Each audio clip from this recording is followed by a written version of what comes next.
What's up everybody, blessed be, my name is Manon and you are watching Witch in the Working, where we will be discussing all things witchy in and around, throughout and about, above, below, and beyond. Please visit me on my other platforms as well, including Facebook, Instagram, and Patreon, all linked down in the description below. The full script of this video and most of the others is available on my Patreon account for download if desired to build your Witch in the Working Book of Shadows.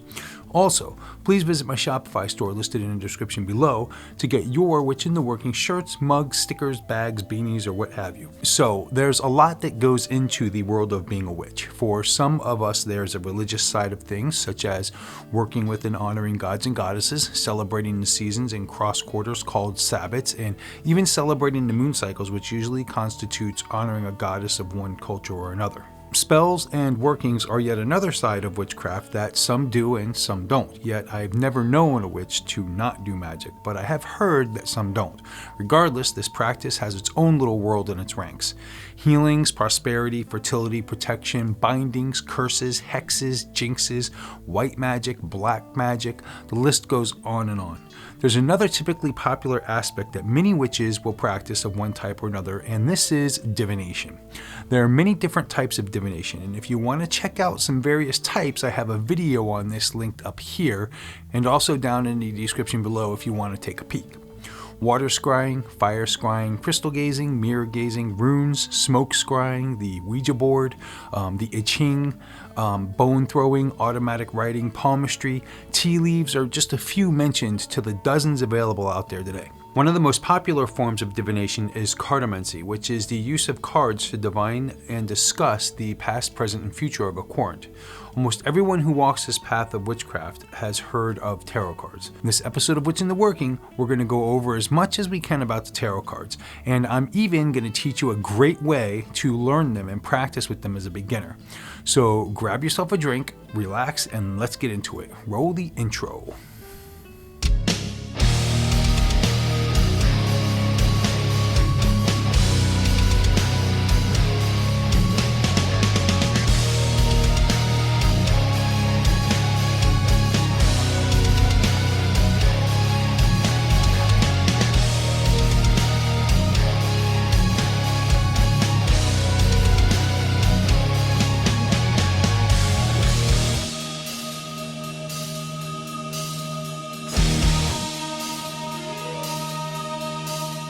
Welcome back everyone. So as I mentioned earlier, probably the most popular form of divination that is utilized in the pagan world today is Cardamency. Cardamency is fortune telling or divination using a deck of cards. There has been many different forms of Cardamency that have been invented since it first appeared in Europe around the 14th century. If your go-to divination technique involves tarot cards, playing cards, or any other type of card, you're most likely following a practice and a long tradition of fellow cartomancers over the centuries. A cartomancer, of course, is a person who practices divination utilizing cartomancy. The most popular card deck used over the 18th, 19th, and 20th centuries was a standard 52 card deck of playing cards. This is Pink's method of cartomancy, and she actually has a few videos over on her channel teaching a person how to use your typical playing card deck to divine. Though as popular as the 52 card deck of your typical playing cards are, they are in fact not the most popular form of present-day cards used in cartomancy today. As per Wikipedia, the tarot, first known as Trionfi and later as Tarocchi or Tarots, is a pack of playing cards used from at least the mid-15th century in various parts of Europe to play card games such as Tarocchini. The tarot card system started off as a game that spread throughout most of Europe, including Germany as Gros Tarot, France, and Austria as Königrufen. As these games became popular throughout Europe, some French occultists started making claims that the roots of these cards and their meanings were much deeper and mysterious than many would know. They began to design or rekindle an elaborate divination system of cartomancy utilizing these decks of cards, yet modifying them into customized decks for use in divination purposes instead of playing games purposes. Nobody knows exactly who or when playing cards were introduced into society. It's especially rough to pin this information down, as for years card games were banned in some cultures. We do know that there was originally 4 suits of 13 cards, as noted by a text written in 1377 by John of Rheinfelden from Freiburg im Breisgau. In this text he describes the cards, and the description is pretty accurate as to what we have today. One of the many decks of cards that developed over the centuries utilized suits involving batons or clubs, swords, cups, and coins. These suits became very popular and are still used to this day in Portuguese, Spanish, and Italian style playing cards. Many of you will also notice that these are the same suits that are mainly utilized in our occult-based tarot cards today as well. The tarot cards, as many of us witches know of them today, first appeared in the 18th century. The very first documented tarot decks, however, date all the way back to between 1440 and 1450 in Milan, Ferrara, Florence, and Bologna. There probably would have been a lot more decks circulated around. However, as these decks were all hand painted, there wasn't a whole lot of them to go around. It wasn't until much later, when printing presses were invented, that tarot cards started to be mass produced and gain even more popularity. Early French occultists claimed that the tarot cards had links to ancient Egypt, the Kabbalah, Indic Tantra, and the I Ching, which have been the go-to claims of many modern-day authors of the tarot cards. It should be known, though, that there really isn't much, if any, evidence behind these theories. In fact, there's no evidence of tarot cards being utilized for divination until the late 18th century. There are hundreds, if not thousands, of tarot decks in circulation today. Any occult store you can get yourself to will most likely have at least one tarot deck for sale and its plethora of trinkets and gadgets. In fact, I know quite a few people who collect tarot decks and don't even read the tarot. I don't blame them. These decks are amazing, and the artwork and symbology that comes with them is elaborate and breathtaking, to say the least. I myself have even toyed with collecting decks over the years. I've always had this fantasy of displaying the decks in those large poster board frames for guests to gawk at when they would come pay a visit to my covendom, for instance.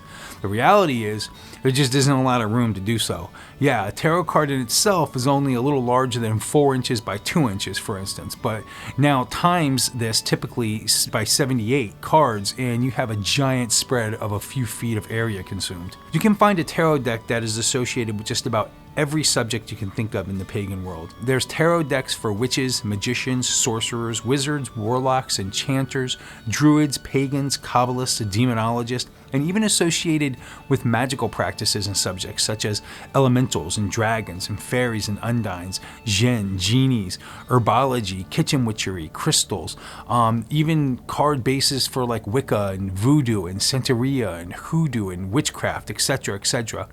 The list is tremendous, to say the least. Reality is, if you're into it occult-wise, you can most likely find a tarot deck that goes along with it as well. There are as well tons of phone apps on the market today that can be downloaded and give you a card reading.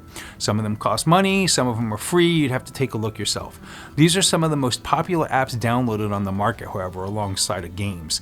These apps even will pull a daily card for you so that you have a bit of advice to carry out your day in confidence or, weariness if you're into that sort of thing. It's up to you. And of course, we've all seen the roadside shops with card readings here sign, usually alongside some sort of palmistry listing as well. Fact is that these places are usually in business for years and years. There's a reason they can keep the lights on, as they must be doing pretty good in their ventures. I can see that as many people, especially cowans or non-occultist peeps if you will, although they tease and may ridicule the occult world of divination, it's amazing how many succumb to the mysteries of wanting to know their future and end up walking through the front door of these establishments. The best part is their repeated return trips and appointments. I myself, when I first got into witchcraft back when I was 18 years old, had my first experience with a tarot card reader. It was a little old lady who was about 93 years old, I believe, in an old part of Hialeah, Florida. She was Hispanic, so the people who brought me along with them translated for me, as I didn't know Spanish. I was kind of skeptical at the time, but in the next half hour, I would leave her little apartment mind blown and fascinated, and a definite believer. This woman sat there and told me how I would visit the state of South Carolina during the summers of my youth to visit family. She told me how I would play in the woods a lot because I didn't have much better things to do with my 2 weeks of visitation. She told me that in these woods I loved to frequent a little broken down old cabin just past the tree line, set 100 feet or so off the tiny road that wound in front of my aunt and uncle's house. She told me that while I was playing in that cabin, that a spirit that lived once in that house befriended me and walks with me to this day, guiding me spiritually. He's known as the Fire Guy, as I've never gotten his real name, but according to her, he was a black man heavily into the occult. For her to be so specific, it totally blew me away. From that day forward, all skepticism on my part is very well gauged with all occult subjects I encounter. My philosophy is I believe most everything I hear about from others in the beginning, but I'll also ask a lot of questions to weed out whether you're full of shit or not. My methods have been tried and true and pretty accurate. Some people are real, some are attention getters, and some are confused, but I always figure it out pretty damn quickly. So most tarot decks on the market consist of 78 cards divided into two sections called the Major and the Minor Arcana. The Major Arcana has 22 cards within its inventory and the Minor Arcana has 56. There are dozens of ways to read the tarot cards and many people see it differently, so I'm going to show you my personal system of how I use the tarot cards and what I think. The 22 Major Arcana are milestones, so to speak, within your life or situation. They are the major portions of your journey, either a place to get to or where you're coming from, or even where you presently are at in your life's journey. The 56 minor arcana are the steps between these major ordeals or circumstances. The major arcana consists of heavily symbolic subject matter that is reflected by the title of the card, for instance. The Sun card, Death, the Moon, the Magician, the Fool, the Lovers, the Devil, the World, and so on and so on. The minor arcana usually consist of 4 suits each, having the numbers 2 through 10, along with 4 court cards as well as an ace. The 4 suits are, as I mentioned earlier, usually wands, cups, swords, and coins. But please keep in mind that as there are tons of tarot decks on the market, everything I just mentioned can change per deck. What I am going over is the most common and mainstream, for instance, as per, for instance, the Rider-Waite tarot deck, which is the most popular deck of tarot cards that exists today. Usually when you see something on TV or on the internet about tarot cards, most likely it's the Rider-Waite deck that's being shown. These cards are usually shuffled by the reader and then handed over to the querent. The person receiving the reading is called the querent, to handle for a moment, either by giving a quick shuffle themselves or maybe even just cutting the deck a few times. The reason behind this is so that the querent's energies are now on the cards as well to help with the reading. After this, the reader will lay out the cards in a specific pattern, with each position associated with a specific topic or point in the person's life. Again, as the actual deck of cards, this pattern in laying out the cards can differ from reader to reader. It's literally what pattern they're most comfortable with and decide on using, and varies greatly from person to person. One of the most common layouts, and the one that Rider-Waite teaches everyone, is called the Celtic Cross layout. And even this pattern can reflect different meanings for the positions. For the most part, these positions are associated with the first position being the querent themselves, second, what crosses you or obstacles, third, an influence or goals, fourth, a root or your foundations, fifth, the past or what's behind you, sixth, the future or what's in front of you, seventh, attitude, eighth, environment or influences, ninth, hopes and fears, and 10th, the final outcome. There's another layout I really like to use that involves pulling simply 3 cards. Usually I do this for a quick reading for myself. The pattern reflects basically the journey to the completion of my question. For instance, step 1, step 2, and step 3 of whatever I am concerned about. For instance, I may ask, how's my job interview tomorrow going to go? The first card would reflect beginning challenges. The second card would reflect what I need to do to make it happen. And the third card would reflect the final outcome, whether I would be successful or not, or as long as I was aware of step 1 and pursued step 2. Okay, so you want to get your own tarot cards and learn how to use them. Let's start with picking out your tarot deck. This is important to find a deck that really sings to you. Just don't go buy the first deck you see. The internet is a wonderful tool that can be used to see all these decks before you purchase them. Maybe choose a deck that your occult interests embrace. If you're really into witchcraft, then choose a deck associated directly with themes of witchcraft. If you're super into the elements, then choose a deck that utilizes the elements and elementals as their theme. Are you really connected with the Fae? Then grab a deck that its theme revolves around the fairy realms. Pick a deck that really connects with you, as you will connect a lot easier with the symbology of the pictures and the artwork within the deck, which is very important. Once you get your new deck home, it's important to wrap the deck up in some black cloth or whatever color you choose and sleep with this deck under your pillow for at least a week. Don't skip this step. Do it. Trust me. This will connect your energy with these cards. You can use these cards before your week is up, and you can sleep with them for longer than a week as well if you choose to. The hardest part about the tarot is memorizing the 78 meanings and their alternate, if thrown upside down for instance, behind each card, totaling upwards of 156 meanings. Personally, I only throw the cards right side up because every upside down card pretty much has a right side up corresponding card as well anyways. This is a lot to memorize for some of us. I suck at memorizing these things. There are some decks out there that actually have the meanings of the cards displayed on the card itself to make things easier for beginners. use. But in the long run, especially if you decide to read professionally, I don't suggest this. That would be like going to the doctor and him sitting in front of you Googling your symptoms to give you an answer. One method of learning the cards is to flat out bite the bullet and memorize the meanings. This can be quite daunting, but it is what it is. Another method of learning the cards is to memorize them, but also just look at the pictures on them. Regardless of the deck you purchase, it will most likely have a picture drawn on it by the artist that reflects what the card means. For instance, the Tower card almost always reflects destruction and mayhem in its artistry. The Fool card almost always reflects a blind step into the unknown or journey of some sorts. The Death card will almost always reflect a starting over from scratch or a complete change of circumstances or life. The artistry and pictures that are displayed on these cards are usually always extremely symbolic and telling of what the card means and is expressing. Simply study the little pictures and the symbologies. What do they mean to you? Express these messages to your querent along with any memorized meaning the card has that you happen to memorize. The third method to learning and reading the cards is to let them speak to you. This is a method that I personally embraced after I had already been working with the cards for a while, but there's no reason why you can't start it from the beginning, especially if you're good with receiving messages and energies from the astral. When you throw the cards for your querent, put methods 1 and 2 into practice and then add method 3, which is to just listen and feel what the card is sending you and telling you from the astral, where all of the information for any divination comes from to begin with anyways. Don't be afraid to place your hand on a card and close your eyes for a brief few moments, receiving a picture or symbol in your mind's eye from the astral, and then decipher and relay the message to your querent. You may even get a picture in your mind that you can't really explain. Don't be afraid to tell your querent what you're seeing. More times than not, the picture or symbol you received will make total sense to the querent, and you go on and build from there. Sometimes your querent doesn't have a specific question, which in this case you'll most likely end up throwing cards that will reflect and start down a specific path. Once you've found your first step on the querent's path, you'll begin to flow a lot easier with the cards ahead. Also, make sure in the end you go over the reading again with the querent, and don't be afraid to have the querent write down and record the key points you went over. This works out great for the querent and also any future readings moving forward, as you can keep track and look back at the previous readings to build a story of and for your querent's journeys. There is a fourth method that I personally created that works awesome for me on many levels, and I recommend this to all of you just starting out. This is a really cool method, and it's really exciting. I mean, it really works. I'm surprised it's not in more books or anything, or just explanations of how to do this. I guess it's something I kind of created, and it just works great.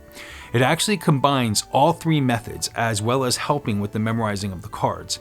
This is very simple and requires a little memorizing, but nowhere near as much as trying to memorize 78 or worse 156 different meanings for cards. There is a magical alphabet system called the Thieeben Alphabet, which I have revised as seen here to make it even a little easier to remember. Go through your deck of cards and learn the meaning of each card. Write down the card on a piece of paper and the keywords to the meaning of each card that will tip you off. Not a lot of words, just 2 or 3 keywords. For instance, the Sun card would be clear vision and contentment. The 4 of Wands would be harmony and well-being.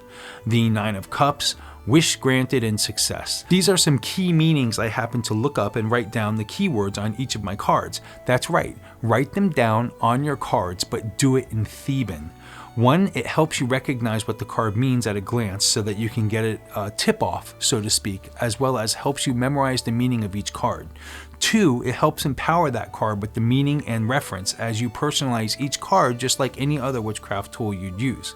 And 3, it looks really cool, especially to a querent who's clueless and just thinks that there's some awesome looking magical symbols displayed on the card, giving it power and meaning.